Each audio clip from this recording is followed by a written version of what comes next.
Well, hello, Nils and Sue and Ginny. Here is a little bit of a video on how to use Press Display.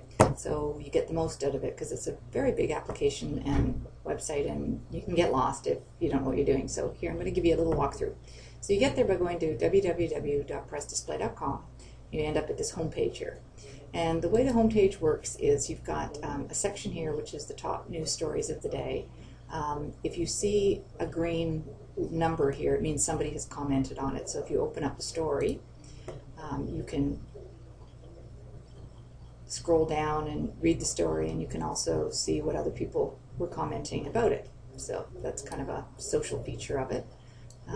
Clicking on the house brings you back to the home page. So this is where sort of the aggregation comes in across all these 1900 or so newspapers. These are just stories that people have been reading that have been popular, and they sort of propagate to the front of the home page.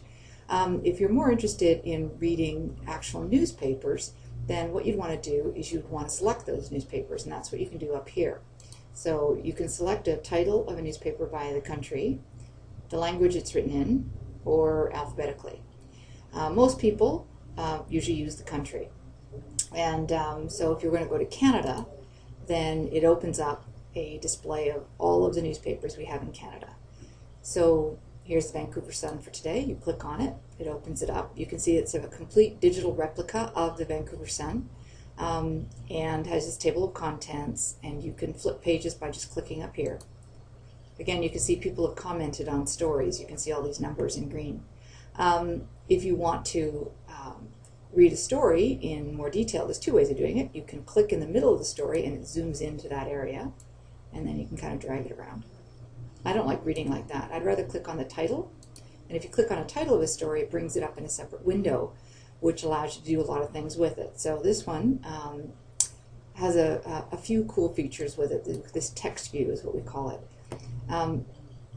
You can zoom in, so you can get a even more larger font for people like me who has trouble reading. Let's go back to that. You can bookmark it. So bookmarks allow you to save an article for a later date to access it when the newspaper may have gone out of the archives. You may have no access to the actual paper anymore, but you could at least have that article saved. So it's good for sharing the article later on. So you just make a comment about it, add it, and it goes into your bookmark section. You can share it. You can share it through email. So you just click on email, and then it'll pop up a window, and you just put the email address in here where you want it to go to, add any comments, and click send. And so the person will see the email, and they'll also see a snippet of the article in the email that they can click on to come to this page right here. You can also share it on a bunch of social media sites for those who like to share on those sites. There's some people who like to blog about articles in the news, so there's lots of different ways to share an article in social media. You can print the article in either this text view or in the graphical view of the page in which it was on. You can listen to the article.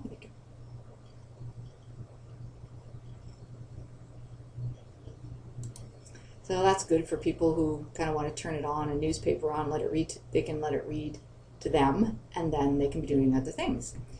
You can also translate the article. So this isn't very useful for you when you're reading in English, but if you were interested in reading something in a different paper, German or French or whatever paper, you could translate the article back into English. So these are automatic translations that are done behind the scenes, so it's pretty quick. It's not 100%, so naturally we do a little bit of explanation at the top that it's done by an automated system, so we can't guarantee that it's perfect, but anyway, it gives people a pretty decent idea of what it means. So I'll do that sometimes. I'll translate a French article or something into English if I want to take a look at it. Over here, this is sort of the also recommended side. So what this says is this works sort of like the way Amazon works, where Amazon will say, well, if you read this book and this other person read this book and they also read this book and this book and this book, well, it's the same kind of thing. People who read this article also read these articles. So whether or not that interests you or not, we provide that information.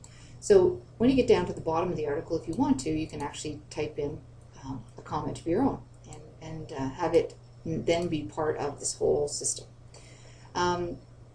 The other thing that you can do here, and I'm going to go back to the home page, is if you want to see a newspaper from the last week or so, just use this control up here. Right now you see it's pressed on current.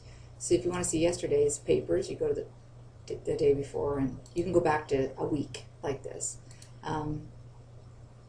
You can also, once you're in a paper, and I'm going to go over here now and show you that there's another way of selecting titles by country. So if I go to Canada, pick the Calgary Herald, you can see here there's a calendar as well. So this tells you how many days back you can go and get access to papers. So there's quite a few for my particular category of subscription, but for personal use, I think it's usually 30 or 60 days maximum.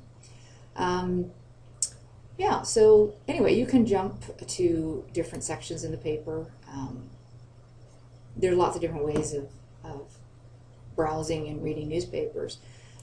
If you have a special set of papers that you like, then one of the things to do is to sort of create a list of your favorite newspapers. So if you go down on the right-hand side, down here, you'll see my newspapers. Well, these are the ones that, I have a bunch that I set up. This is mostly for my work stuff, but you can edit it, and then you can add your own. Now, I have way too many here. You would never want this many. But to add them, you just go to the bottom and add newspaper, and then you can choose it by the country. So say it's Canada, and then you can, decide which paper you want to put in your list of favorite papers. I'm just trying to see which one here. Let's say the Toronto Star, for whatever reason. And if you want the system to inform you the moment that the Toronto Star is actually published on this site, and it's done very early in the morning, you can click right here and it'll send you an email alert saying the Toronto Star has just been, where are we here? The Toronto Star has just been published. I don't do that because I get a little tired of email alerts, but some people love it and they get really upset if the paper isn't there exactly when they expect it to be. So anyway, I'll get rid of that. So yeah, so once you've done that, you'll find that the newspaper will be in your list. So I guarantee you somewhere in this long list of my papers, the Toronto Star is there. There's other ways too of using the system. You can scroll down the home page, and then you can see sort of top stories by different categories. So top stories in terms of news stories, top stories in terms of business, sports, entertainment. And this is across all titles. Now, the way publishers set up newspapers is they know what they think are going to be the top stories, and we call those editors' picks. So if you want to see what editors thought were the top stories of the day, then you just take this little slider and you put it over to the far right. And that'll tell you what editors thought the top stories should be. If you want to know what readers thought by how much they read these stories, it's about how long they actually read a story, how long that story's captured their interest, then you can look at it from this perspective and slide it over here. Often they're very similar. Usually editors have a pretty good idea, but sometimes they aren't, and so that can kind of give you an interesting perspective. You can also only see top stories from the papers that you have in your favorites list. So if you don't care about other sources, then just move your this little green arrow over here to the right, and all you'll see are top stories from the newspapers that you put in your list down here. A few other things you might want to do if you're looking for a specific topic of interest. Let's say Solheim Cup, and you want to search for all stories about Solheim Cup, and you can search by anything published today, anything in the last 3 days, this week, this month, or do anytime you like. So let's just say today, and it'll come up with a list of all the stories that were written today in printed media about Solheim Cup. So what's really nice is then you can go and look and read a paper you might not otherwise read, because it isn't your favorites or whatever, but if you want to read an Irish paper and their take on the Solheim Cup, then you can do that. You can further set your search criteria over here by saying only search in certain newspapers, only search in certain languages, etc. So that's basically press display. You can pretty well read any papers you want. If you know the name of the paper, you can just start typing it here. Let's say the Washington Post, for example. And you can just see it gives you some predictive things, and just click on it and up pops the Washington Post. So it's a fun site. It's got a lot of great content in it, and you know, if you use it, you might get as addicted as Charles does. He has to actually wean himself off after about an hour a day after he's gone through about half a dozen papers.